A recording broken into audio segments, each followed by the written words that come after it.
40 দিনের যুদ্ধে ইরানের কাছে টিকতে না পেরে যুদ্ধবিরতির জন্য শান্তি আলোচনায় বসেছিল যুক্তরাষ্ট্র। আর এমন আলোচনা চলার মধ্যেই লেবাননে হামলা করে ইসরায়েল। আর সেই হামলায় লেবাননের ব্যাপক ক্ষয়ক্ষতি হয়। তবে এবার ইসরায়েলের সেই হামলার জবাব দিচ্ছে লেবাননের সৈন্যরা। ইসরায়েলে দফায় দফায় রকেট হামলা চালিয়েছে ইরানের এই মিত্র দেশ। তারা জানিয়েছে তাদের যোদ্ধারা বুধবার ইসরায়েলের মেতুলা, কাফার গিলাদি এবং কিরিয়াত শমনা বসতিগুলোতে রকেট হামলা চালিয়েছে। আর এই হামলার কারণে লাগাতার সাইরেন বেজে উঠলে ভয়ে দিশেহারা হয়ে পড়ে ইহুদিরা। আর তাতে ইসরায়েলের বেশ কয়েকটি শহর ধ্বংসস্তূপে পরিণত হয়েছে। ইসরায়েলের চ্যানেল 12 জানিয়েছে বুধবার সকালে লেবানন থেকে উত্তর ইসরায়েলের গ্যালিলি অঞ্চলে অন্তত 20টি রকেট ছোড়া হয়েছে, যার মধ্যে কয়েকটি প্রতিহত করা হয়েছে এবং বাকিগুলো খোলা জায়গায় পড়েছে। এছাড়াও এই হামলার কারণে মানারা এবং কিরিয়াত শমনায় সাইরেন বেজে ওঠে।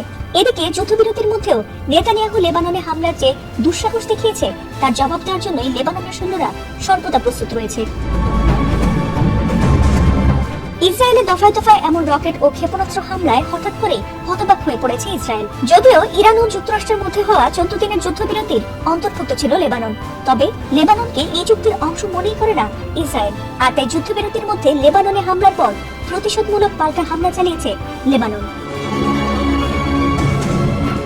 এর আগে গত 2 মার্চ সীমান্তে হামলার পর থেকে দক্ষিণ লেবাননে ইসরায়েলি বাহিনী বিমান ও স্থল হামলা জোরদার করেছে। লেবাননের স্বাস্থ্য কর্তৃপক্ষ জানিয়েছে এই হামলায় এখন পর্যন্ত 2089 জন নিহত হয়েছেন। এ সময় আহত হয়েছেন আরো অন্তত 6762 জন।